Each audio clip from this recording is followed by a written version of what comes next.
Hi. Now, I'm making this video for a very specific reason, which we're going to talk about shortly, but let's get right into it and show off exactly what we're doing right here. All right. This is going to be a glitch, I guess, a bug to exponentiate souls. You're going to need a consumable soul item from one of the bosses, like the Soul of Quelaag. Any of these will work. Obviously, the better ones, you know, the more souls they give, the faster this is. But anyway, the glitch revolves around basically 3 button presses. All right, you're going to need to two-hand your weapon first. The full transcription of what you need to do is in the description, if you'd prefer to read it. But anyway, you need to two-hand your weapon, and when the animation ends, you're going to want to use the item, Soul of Quelaag, right? So watch. You're going to swing, then press it, and then open up this menu here by pressing the start button and then the A button. And you're pretty much going to mash the A button from here. You're going to try to use the Estus Flask. Okay, you're going to continue use item, and then it's going to prompt you for the Soul of Quelaag. You're going to say yes. And there you see the soul has been consumed but not devoured. You still have it in your inventory. So do it again. And you can do it quick, you can do it slow. It really doesn't matter. As long as you press the X button or whatever the button is on your controller, you use the soul at the end of the animation. So right before the weapon hits the ground, press the button. And from there, once you have this menu up, you're done. Like, you could literally set the controller down, come back, and you'd still be able to complete the glitch. You don't have to be fast for this. But what I do want to discuss, all right, first things first, actually, I guess it's harder as female for some reason. So if you're doing this as a female, I don't know, good luck. I never play a female in this game anyway, so I don't know. But the weapon does have to be two-handed, but it could also be done with any other animation, apparently. I've also managed to do it with the actual soul animation.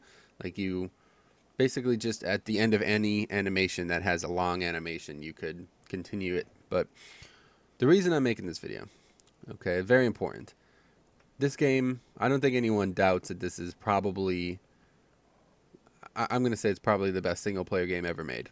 Let's just put that on the table. May not be the most successful in sales, but, you know, games nowadays, I mean, this is the perfect game, in my opinion. Very, you know, rewarding when you succeed and very, very, very harsh when you fail. And that's what a lot of video games lack nowadays.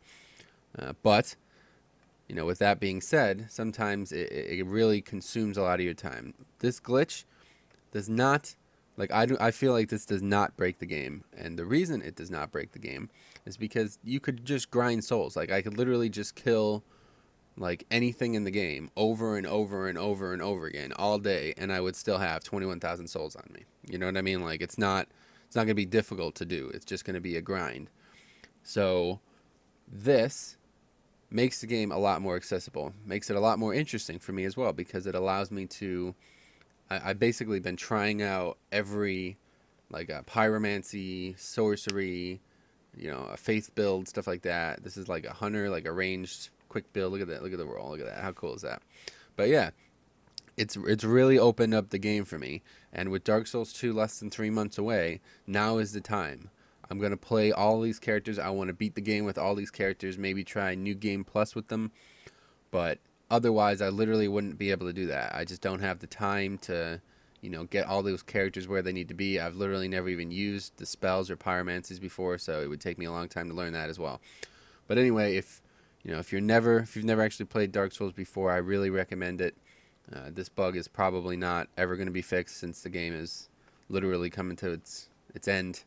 Obviously still going to be out, but I'd really recommend it. Great video game, and this really opens up the doors for it. So if you guys have any questions, want to talk about the game, want to talk about the glitch, feel free in the comments. But also, once again, in the description is the full transcription of how to perform the glitch. You do need a soul. The best way to do it, if you're trying to do it early, the Moonlight Butterfly soul is 1,200 souls. That's going to be a while if you're trying to get mass souls, but if you need some cheap souls early and you're not really digging what's happening in the game right now, then, you know, you go ahead and use that. But it's pretty easy. You can just summon, what's her name? I can't remember. That witch. You can summon that witch, and she'll, like, pretty much kill the butterfly for you. You don't even have to do anything. You can literally do that at the very start of the game. Just run right there and go do it. But otherwise, I like to wait until I get the Soul of Quelaag, because I feel like the beginning of the game is kind of trivialized if you just go right to, like, soul level 40 and then go kill the gargoyles. It's not really a fun challenge, but once you get to Solar Quelaag, you're pretty deep into the game. You know, things are moving, things are getting built out, so it's a good time for it. But otherwise, if you have any questions, let me know.